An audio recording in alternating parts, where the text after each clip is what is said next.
A very good morning to you. Happy Sunday. You're listening to the Weekend Sports Breakfast here on talkSPORT. My name's Shabana Hearn, alongside former Chelsea striker Tony Cascarino. Good morning. So, the Carabao Cup and live football has returned here to talkSPORT. West Ham made it safely through it with a 3-1 win over Pompey. The Hammers are happy on the opening weekend of the season. The final score at the London Stadium is West Ham 3, Portsmouth 1. Tonda Eckert's Southampton also got off to a winning start with a 2-0 victory at Colchester.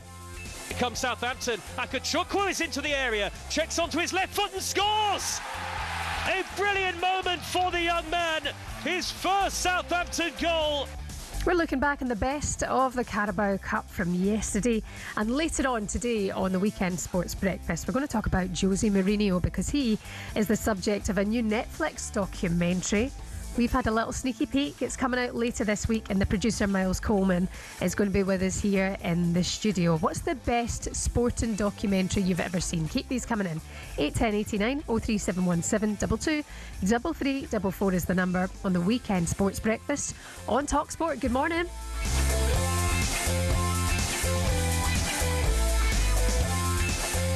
And good morning to those of you already on the text this morning. Hi to Jane in Scarborough, huge cycling fan. Cash, you touched on the documentary earlier on. Yeah. It's called A Sunday in Hell. Yeah, that's the one. Yep. Yeah. One of the greatest cycling documentaries ever made about the 1976 Paris 76, one day. right. Yeah. Nothing to do with the Tour de France. Highly recommended. That's from Jane, the big cycling fan. Right. Lots of these coming in. Keep them coming in this morning. I love a good sporting documentary. No, I'd heard about that one. I've obviously never watched it, because that's why I asked the question. But I didn't know it wasn't about the Tour de France. I just assumed.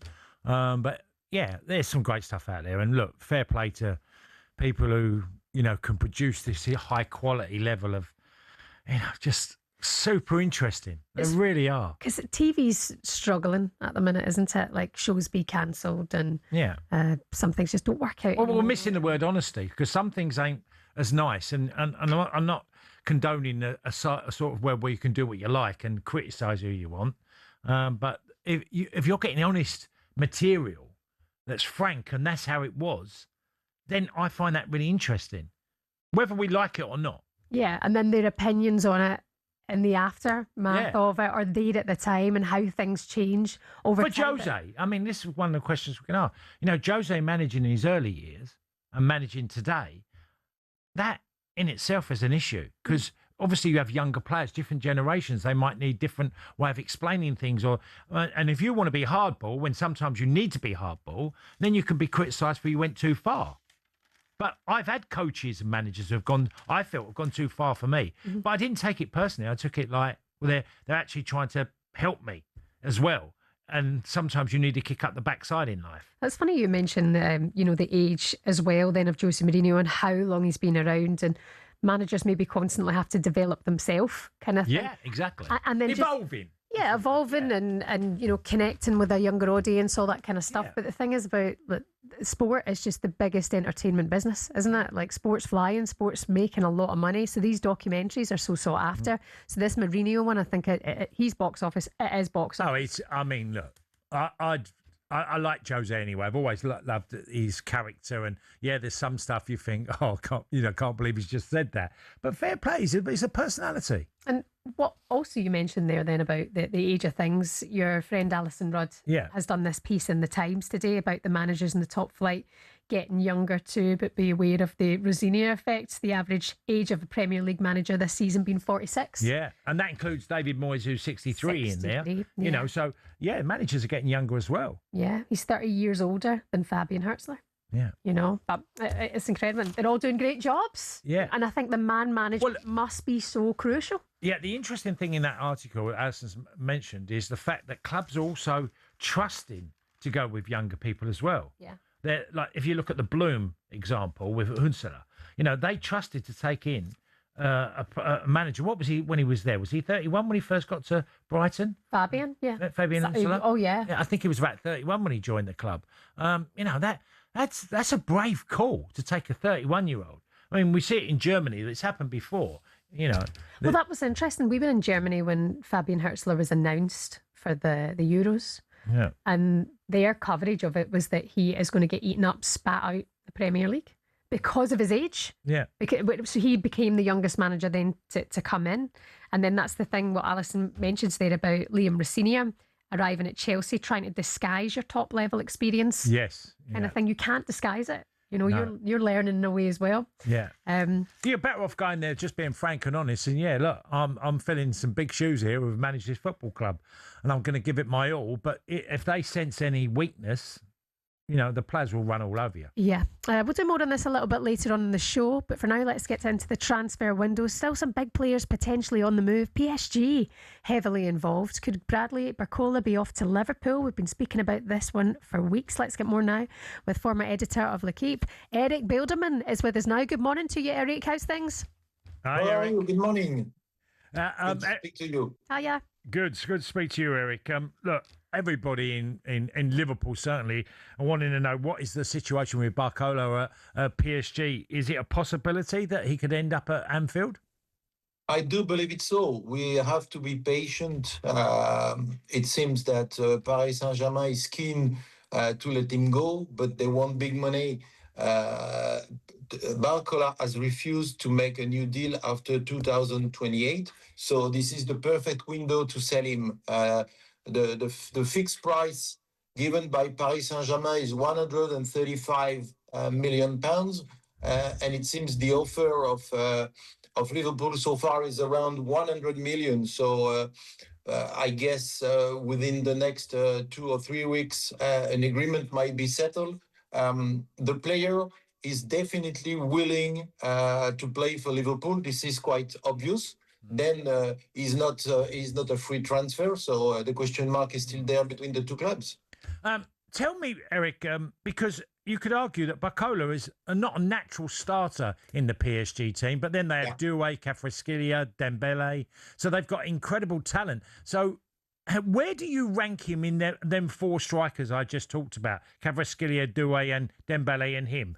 Do you think he's the number one of them, or do you think he would be second, third, or maybe even fourth choice? You know, with Luis Enrique is sweeping most of the players on the left side of the offensive squad. He has 3 options with Gvara, with Barcola, and with Désiré Doué, and he will have even more now with new players signing. Barcola is the perfect team player.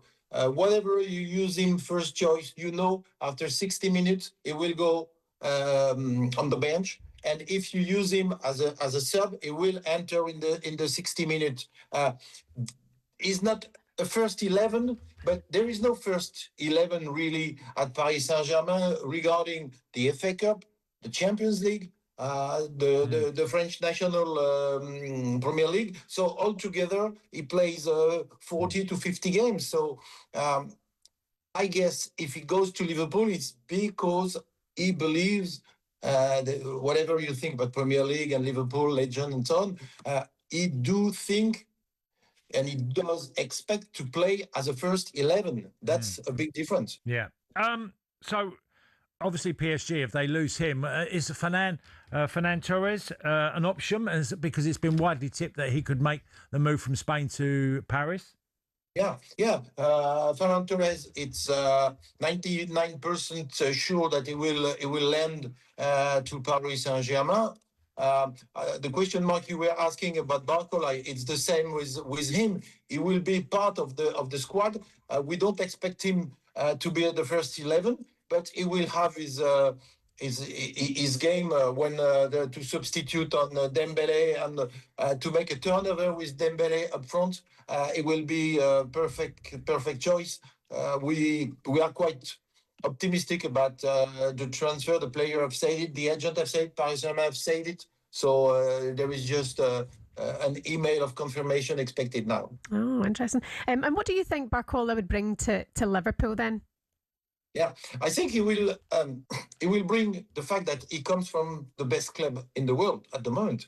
He has won twice the Champions League.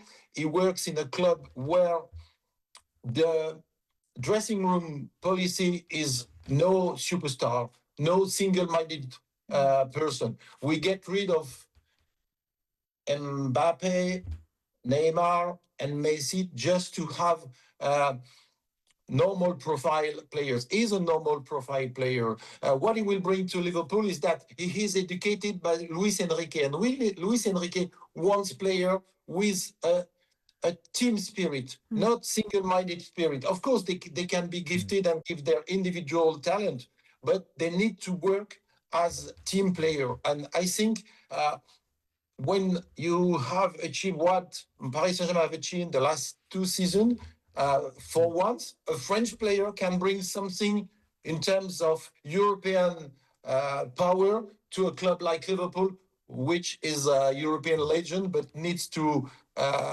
restore the legend. Yeah. I've got to ask you, Eric, because Marseille and Gomez, Angel Gomez, who done really well at Lille, never really established himself at Marseille, and there's links with him going to Coventry. Tell us what you're feeling, because he was in and out the team at Marseille. Your question gives the answer. He's an in and out.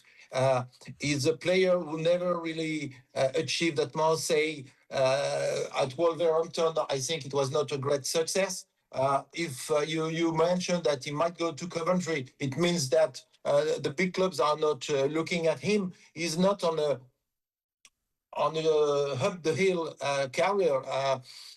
To us, we have completely forgotten about him. When you are not a regular at Marseille, and Marseille was not having such a strong team where a player like him couldn't have a first choice on the field, it means a lot. Yeah. Eric, thank you so much for your time this morning. French football expert Erik Bielderman there. Thank you. Have a good day. Cheers, Eric. Bye-bye. See you soon. Bye-bye. Au revoir. You're listening to the Weekend Sports Breakfast on talkSPORT in partnership with Volkswagen Transporter. Drive away knowing Volkswagen have you covered with a 5+ promise. Terms and conditions and exclusions apply. Coming up next, let's discuss our top 5 managerial personalities. You can have your say. Who's your number one? 03717 22 33 44. Pick up the phone, call us now, and you could be on talkSPORT. Good morning.